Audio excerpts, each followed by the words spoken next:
Dari tadi pagi heboh soal Gilang, seorang mahasiswa di Surabaya yang diberitakan melakukan serangkaian perlakuan tidak menyenangkan atau bisa dikategorikan sebagai kejahatan seksual walaupun bukan pemerkosaan. Lalu yang membuat orang lantas rame ke gue adalah ada foto gue berdua sama dia. Jadi gue mau menjelaskan sesuatu tentang foto itu dulu ya, biar jelas. Gue nggak pernah dia bungkus. Jadi kenapa gue bisa foto bareng sama dia? Sebenarnya sederhana sekali. Gilang itu pertama gue tertarik, dia menarik perhatian gue gara-gara dia bikin review film Imperfect. Tulisannya bagus banget. Dia nge-review Imperfect dengan sangat detail, sangat bagus sekali. Terus gue mulai siapa nih kok nge-review filmnya bagus gitu. Kemudian dia nonton film Imperfect sampai 12 kali di bioskop. Sebuah kejadian yang gue belum pernah alami di hidup gue. Ada orang yang nonton sampai 12 kali gitu. Di bulan Februari lalu ketika gue ada event di Tunjungan Plaza Surabaya, dia nge-DM, gue lupa kata-kata persisnya apa, pokoknya cuman kayak aku datang ya gitu. Terus ketika ketemu dia ngajak foto. Sebagai seseorang yang filmnya ditonton 12 kali sama penonton, pasti merasa dihargai, merasa respect lah gitu. 12 kali nonton film gue, masa iya foto bareng gue nggak kasih, aneh banget gue gitu kan.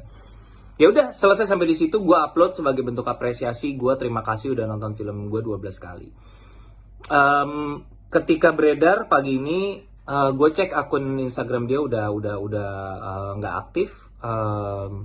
Terus gue berusaha untuk menyebarluaskan apa yang dia lakukan dengan cara menyebarkan Twitter thread. Gue retweet ya di Twitter. Memang ini lebih banyak di Twitter. Kenapa gue nggak nge-repost di Instagram? Karena gue nggak nemu gitu. Karena konten-kontennya ini banyaknya di Twitter gitu. Aduan-aduan dari korban-korbannya Gilang. Jadi berbagai cerita, barang bukti, screen capture, foto-foto yang ada di Twitter, gue coba sebarluaskan. Tapi intinya sih gue mau ngomong dua hal dari kasus Gilang yang ramai hari ini. Yang pertama adalah kekerasan seksual bukan hanya menimpa perempuan. Lo bisa lihat sendiri dalam kasus ini, pelakunya adalah laki-laki, korbannya adalah laki-laki. Yang kedua, semoga dengan adanya kejadian ini kita semakin sadar bahwa betapa RUU PKS itu penting. RUU perlindungan terhadap kekerasan seksual itu penting. Gue mau baca satu pasal ya di RUU PKS ya tentang kasus ini, berhubungan sama kasus ini, karena yang terjadi ini bukan pemerkosaan kan. Lo mau masuk ke pidana juga bingung gitu, ini masuk pasal apa gitu. Tapi di RUU PKS pasal 12 ada tertera kayak gini. Poin 1, pelecehan seksual sebagaimana dimaksud dalam pasal 11 ayat 2 huruf A adalah kekerasan seksual yang dilakukan dalam bentuk tindakan fisik atau non-fisik kepada orang lain yang berhubungan dengan bagian tubuh seseorang terkait hasrat seksual sehingga mengakibatkan orang lain terintimidasi, terhina, direndahkan, dipermalukan. Poin 2, pelecehan seksual sebagaimana dimaksud dalam pasal 11 ayat 2 huruf A tadi adalah delik aduan, kecuali jika dilakukan terhadap anak penyandang disabilitas dan anak dengan disabilitas. Artinya apa? Artinya sebenarnya korban-korbannya Gilang bisa mengadu ke polisi seandainya RUU PKS ini adalah undang-undang.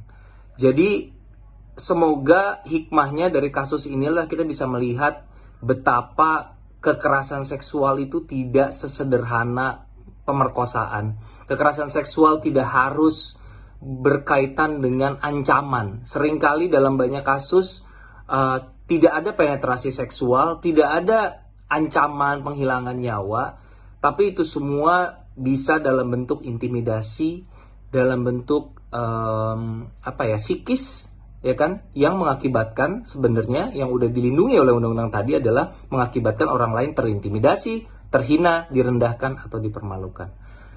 Jadi gue cuman berharap setelah kejadian ini, kalau kedepannya teman-teman melihat ada perjuangan soal RUU PKS, now you know why it is important and why we all need to support it.